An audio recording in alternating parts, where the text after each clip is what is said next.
Home Sweet Home. Part 1.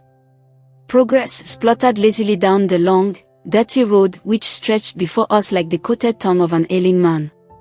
She bore a precious and varied cargo of rice, salt and beans, cartons of soap and sugar, some yams and cassava, a basket of fowls tied by their legs loudly protesting their temporary imprisonment, a few goats too stunned to bleat, and men and women pressed together on the wooden benches in the body of the lorry like fish hung on a string to dry. I sat in the front seat beside the youthful driver who wore his car facing backwards. Progress was Dukana's pride, its only fast link with the modern world of the breakdown where ships, berths and foreign goods were bought and sold. It made the journey daily and was much valued by all. It was proud witness to the progressive and cooperative, modern spirit of Dukana. In spite of the ominous warning on its tailboard, "Look before you put head," I was happy it was available, but for it, the journey to Dukana would be intolerable. I would have had to ride pillion on a bicycle for some distance and then walk to Dukana. The arduous journey to Dukana was not one to which I normally looked forward. I had to do it once a year when I returned home from college for my annual holiday with my mother. What made the bumpy, dirty ride worthwhile was the thought that at the end of it, there would be Mama, smiling and happy to see me, embracing and hugging me and walking me home by the hand. I always look forward to see my childhood friend Sarah, who, though our paths had diverged, was still my best friend.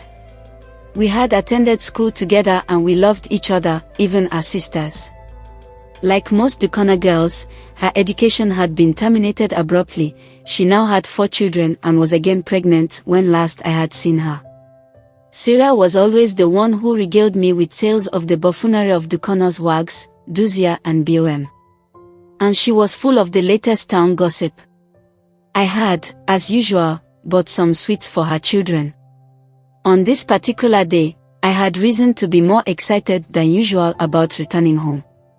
I had concluded my studies at long last, and I was returning home to teach in Dukana's only school, St. Dominic's, my alma mater. I cherished the idea that I was going to give back something to my home, and I was glad that I was going to live in Dukana and be part of the community. For Dukana is home, and everyone will proudly tell you in these parts, home is home. This cryptic saying means that it is far better than all those places you have visited or read about, that the dot in which it wallows comfortably is to be preferred to the paved streets of the best cities of the world and its mud houses greater and more beautiful than the palaces of kings and queens of other lands. And how could anyone disagree? For to disagree was to be disloyal to communal wisdom, and to be disloyal to that wisdom so carefully distilled through the ages was arrogance. And others is a deadly sin in Dukana. Therefore Mama had advised me often to get to understand Dukana, to know all the men and women, the rich and the poor, the strong and the weak, the Juju priest and the Christian evangelist, the wicked and the kind, the very genie of the town. This is because it was only in this way that I would know what to do, what to say, when to say it and to whom, and thus be saved from the sin of arrogance. Mama's counsel was law, the more demanding of obedience because it was given in a soft, kind, reasonable way against which it was impossible to argue. Of course, I knew Dukana as well as any young girl who had been born there might be expected to know it. But as I grew older and traveled, its delights had diminished in my eyes and comparison had dimmed its supposed qualities. Some, taking a cursory look at it, would have considered Dukana a clearing in the tropical rainforest peopled by 3,000 or 4,000 men, women and children living in rickety mud huts and making a miserable living from small farmlands in the forest or from fishing in the streamy creeks around the village. Some such, not being of Dukana origin, would hold that the absence of a health clinic, of a good school, of pipe-borne water, of electricity, was a blight on the town, and would think it primeval. Such ill-informed, malicious people might look at its emaciated, illiterate population and assert that there was malnutrition, that disease was rampant, that life for its inhabitants was brutish and short. And they would dismiss it as doomed in a modern world where man was headed for space and science had transformed man's ability to control his environment. No one worthy of his or her name and who owned any allegiance by birth to Dukana could be expected to agree with such a viewpoint. And I, for one, could not agree. The chief of Dukana, we all knew, lived in its palace. The occasional letter from the district administrator was addressed to the palace.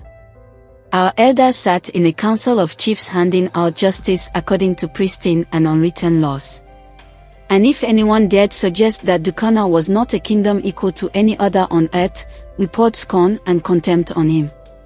Had not Dukana fought, and won wars against neighboring kingdoms? Had she not preserved her independence from time immemorial? And did the people need anyone to feed them? Was there not peace? And did not people go about their daily chores in tranquility? And if anyone thought Dukana was not progressive, what about the school they had established, which had been duly approved by government to present pupils for the elementary 6 certificate? And what of their lorry progress, which was the only vehicular transport serving Dukana and her neighbors? And for water there was Megam, a narrow stream, full of vegetation, flowing lazily between the stems and roots of giant trees. It came fully alive in the rainy season. To ensure that she continued to flow in the dry season, Dukana had deified her, finding in her lean thin watery harvest, the breast of a goddess whom the sacrifice of chick would pacify. If she did not respond charitably in 1 year, the next year would be better. And so on and so forth. Such were the thoughts which crossed my mind as progress gathered speed and careered dangerously towards Dukana. Its driver was a son of the soil, that is to say, his umbilical cord was buried in Dukana. He wished everyone to know the fact. Don't talk when a freeborn is talking, he would gruffly shout at the conductor. I could see that he wanted to impress me. He yelled at his brakes. He exhorted progress to move like a lady, a fine lady, an educated lady. He cursed the goats and chicken which crossed the road leisurely, oblivious of the power of progress and himself to inflict instant pain and death.